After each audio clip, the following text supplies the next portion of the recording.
Hello, my name is Aino. I am the author of the book 1001 Creatures. I'm happy to welcome you to meet a curious bunch of the world's animal species. Some of them familiar to you, some maybe not yet. I made this book together with the illustrator Laura Merca. In fact, it all started from her animal drawings. Laura is my goddaughter, so I have known her since she was very little. I had never met a child who would love animals as much as she did. I remember how she used to walk her pet goat in the streets of her hometown, like most people walk dogs. She had other pets too, like rabbits, cats, snails, lobsters, and she loved to draw animals. Now that Laura is a grown-up, her job is to draw pictures. In her life as a professional artist, animals still play a very important role. Most of Laura's creative work is inspired by the natural world, and animals are still her favorite theme to draw. For this book, Laura decided to find a new, exciting way to make pictures of animals. Instead of looking at animals, or films or photos of them, she decided to draw all the characters from her memory. How would the animal look this way? She also abandoned her usual drawing tools like pens and pencils. She lined her studio floor with paper and splashed ink around, making a lot of mess on the paper. She chose funny new tools like sticks, combs, sponges, pieces of cardboard, and started to work. Very soon she saw familiar shapes appear from the ink blots.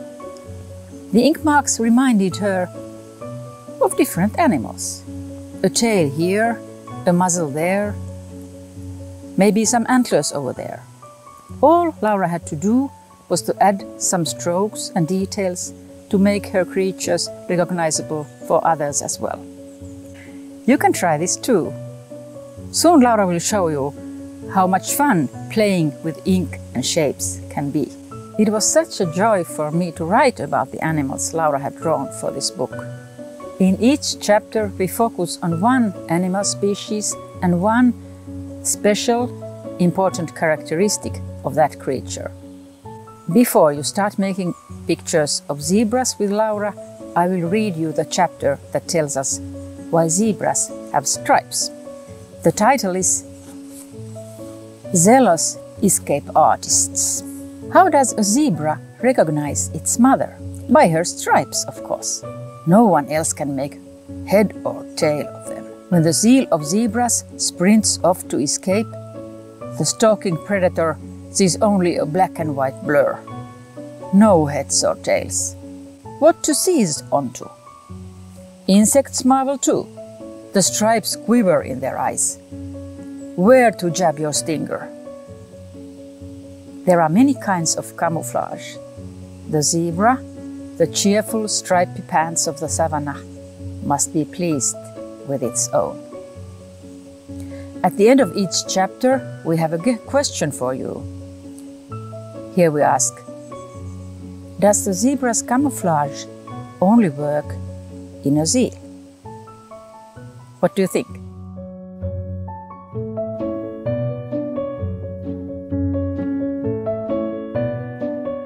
Hi everyone, I have created a little art task for you to do at home. We're going to create a zebra herd using collage technique. We're going to do a little painting with ink and then a little cutting and gluing. We need some white paper to paint our stripes on, and we need one coloured paper or piece of card for the background of our collage work. It can be any colour. I've chosen this yellowish savannah-like colour.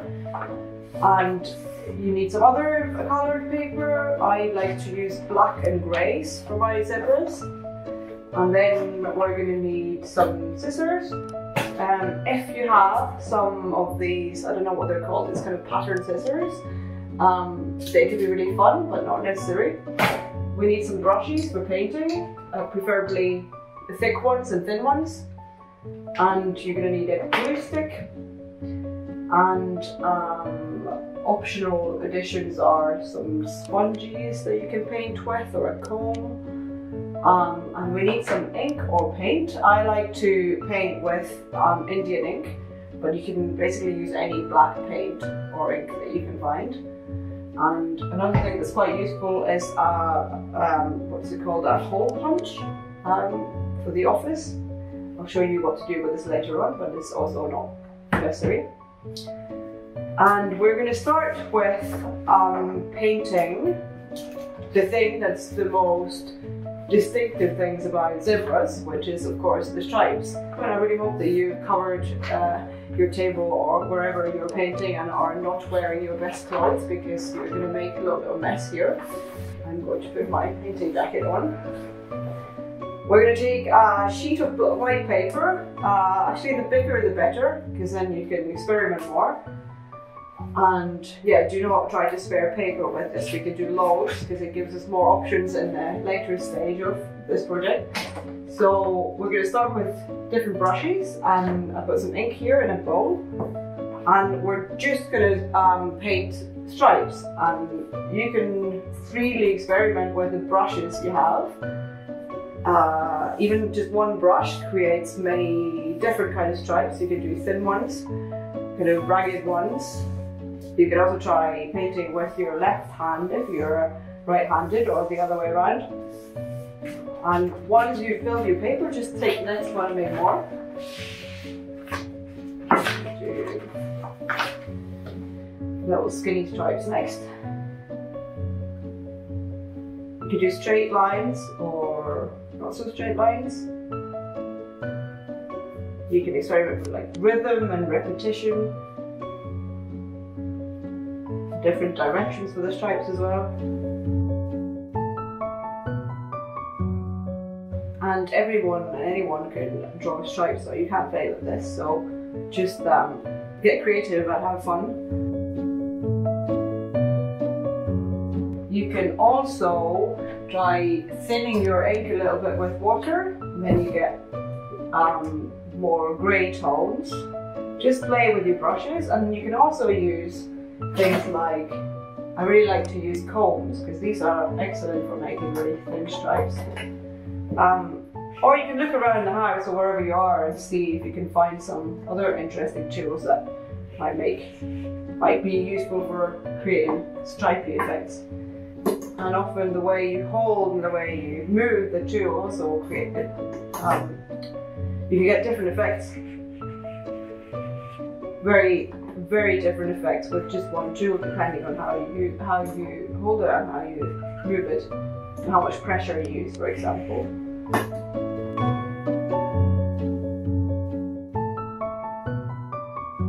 You could try with a wet brush and a half wet brush and a dry brush.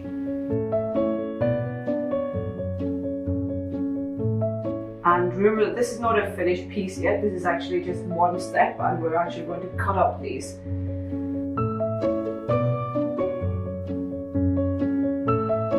Sponges that you find maybe in your cleaning cupboard can also be quite good to draw with. Again, it depends on how dry or how wet the sponge is, what kind of marks you get with it.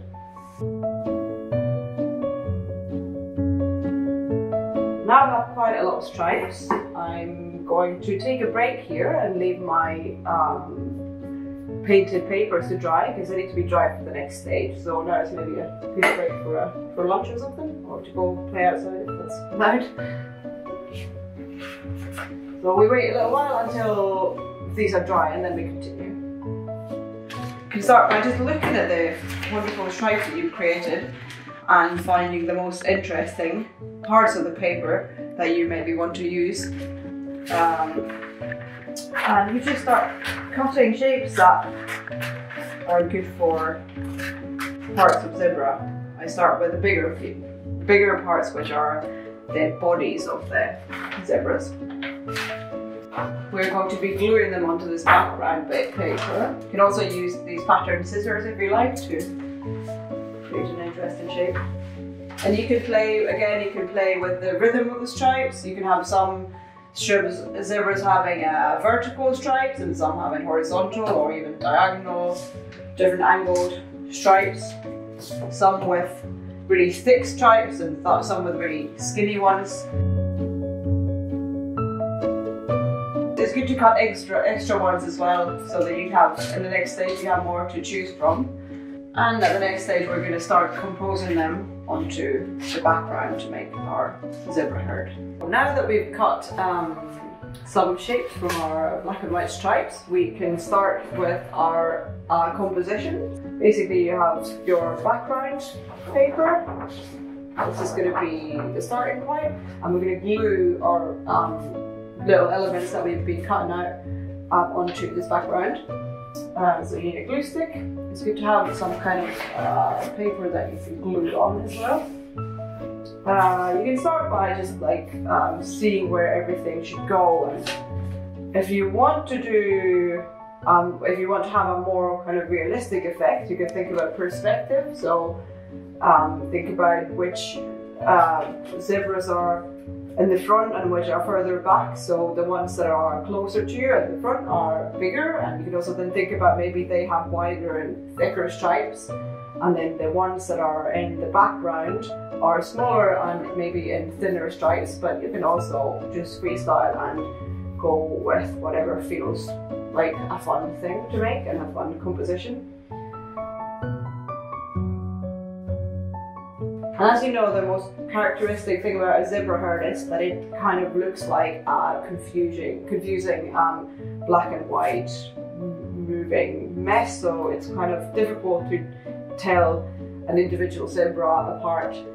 So you don't have to obsess too much about making each animal in the herd very perfect, but you can think about the thing as a whole and how best to capture that kind of stripy, confusing mess. So first I'm just putting these things that are my zebra bodies, and once I've got many of them here, I'm going to start adding some details like heads and tails and legs, and then in the end ears and eyes and stuff. So now I'm going to use some black paper and some grey paper to cut up pieces as well, so that it's not all just black and white stripes, but you can also use, for the heads and the tails and stuff, you can also use the stripy bits if you like. But I like to use a bit of solid colours there as well.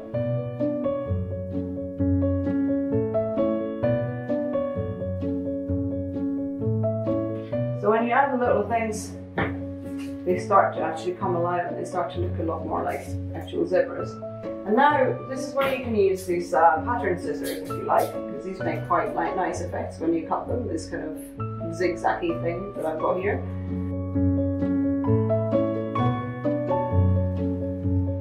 Ears.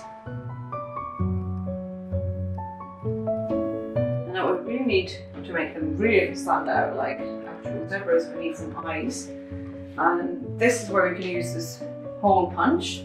You take the bottom of it out, and this now is a perfect tool for cutting circles, which can be used for eyes, for example. This makes perfect circles, but you can also, of course, cut them by hand with your scissors if you want bigger eyes, for example. But I'm using these there. And you can also use a marker pen, for example, or use the ink that we used earlier to draw little details in the eyes. Or any other details you want to add with a marker pen, you also feel free to do so. If you want to add some extra stripes or something. The last thing we need to do is glue everything in place. So we've got our composition here. So when you're happy with it and don't want to move stuff anymore, you can start bit by bit gluing everything down to the background paper. So you take each bit of paper at a time and try to remember where it was. Glue it. It's good to have some paper to glue on so that you don't get some glue on the table. Glue it all over and pick it up and put it roughly where it was, or in a new place if you change your mind at this stage. If it's bigger bits, you don't have to cover all of it in glue, as long as you've got all the edges so that you don't start kind of bubbling or coming off. So now we have something that looks like a zebra herd. Maybe yours will be a lot more considered. You spend a bit more time on yours. And then all you need to do is maybe put your name on the piece of work that you've created.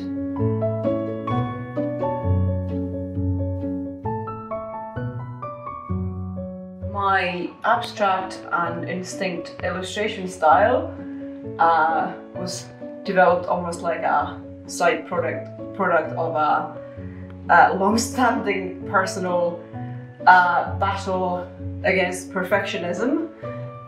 With anything creative, I'm a perfectionist by nature, and in many ways it's a really good thing for my creative work. I mean, it makes me work really hard on my ideas and push myself really hard to get the best results, but I also find it, at the same time, it can be very restricting. It makes my drawing really stiff sometimes. I easily get really obsessive over details and like lose oversight of the work, or I'm too afraid of making mistakes, or taking risks in the creative work, which then easily leads to kind of mannerisms. Yeah, basically it's inevitable in creative work to experiment and make mistakes and learn from your mistakes. I'm kind of always trying to find ways to make my drawing process somehow more relaxed, and there's a lot of tricks that I play on my mind to try to control the creative process less, so that I have a more spontaneous, more intuitive kind of way of drawing where mistakes are allowed, because I think when you make mistakes in drawing, that's how new, interesting ideas are born and like new, exciting visual languages developed. Some of the methods that I use are things like using really worthless materials. Like for paper, I quite often scavenge like paper bins to get stuff that I can draw on that then doesn't create this feeling of pressure. If I'm drawing on like very precious paper, for example, I feel the fear of the blank white paper too strongly, whereas if I'm drawing on this crappy bit of paper, it doesn't matter so much. And I do things like sometimes I'm right-handed, but sometimes I draw with my left hand, which means I can then I have less control over the drawing, or I use tools that are not like traditional drawing tools. When I started drawing my experimental ink drawing animal character, for example, I kind of abandoned traditional drawing tools like pens and pencils and nice fine brushes, and instead I picked up things like bits of cardboard or bits of plastic or some cleaning equipment, building equipment, stuff that I found outside, like sticks and sometimes sponges and anything that I think would make an interesting mark when you use it as a drawing tool. And sometimes I do things like tie my brush to the end of a very long stick. These are some of my drawing tools, for example. So if I use a brush like this, I can't control the drawing so much. Sometimes even if I try drawing in the dark, drawing blindfolded, all these things that make me feel like I have less control of the drawing process, which then makes me loosen up, because then I feel less pressure somehow.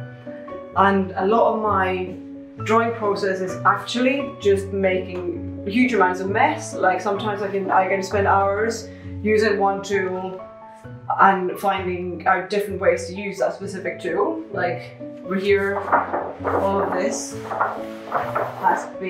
sketches I made with one tool is actually this foamy bit of thing that I found somewhere.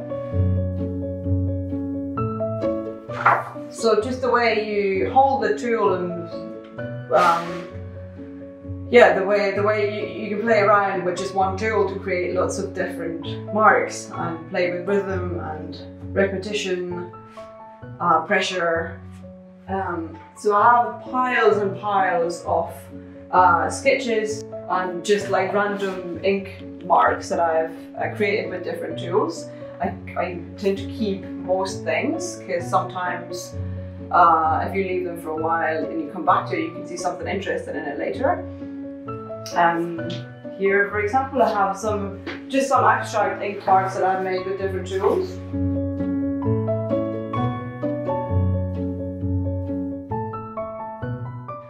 And when I'm drawing animals, for this book, for example, all the animal characters I drew from my memory, so I didn't use any photos or real life models for them. I've always really loved animals, and I used to have lots of pets when I was younger, and I've worked in farms, so I've had lots of experiences with live animals. And when I'm drawing them, I try to access my experiences and memories I have of different animals, and rather than going for a realistic style of drawing, I try to capture the kind of essence of each animal species that I'm drawing, or like the energy of the animal, by drawing quite minimally and also quite expressively at the same time. I quite often work in a way that I start by making these kind of ink splashes with different tools, and then I look at them and then let my imagination kind of take over, and I see some recognizable shapes, or the ink blots recognize me of certain animals, for example, and then all I need to do is add a little details to them to bring them kind of alive and make them recognizable to other people as well. I'm Laura Merca, the illustrator of this book, 1001 Creatures. Thanks a lot for joining me on the studio visit. It's been great making zebras. I hope you enjoyed the task, and I'm sure you created some wonderful works. Hello, my dear readers in Latvia. My name is Laura Merca, and I created this book, 1001 Creatures, with my godmother, Aino Järvinen. I hope you will enjoy looking at my animal characters as much as I enjoyed drawing them, and I hope you can all have some nice summer days with this book. And greetings from Berlin in Germany. Bye bye.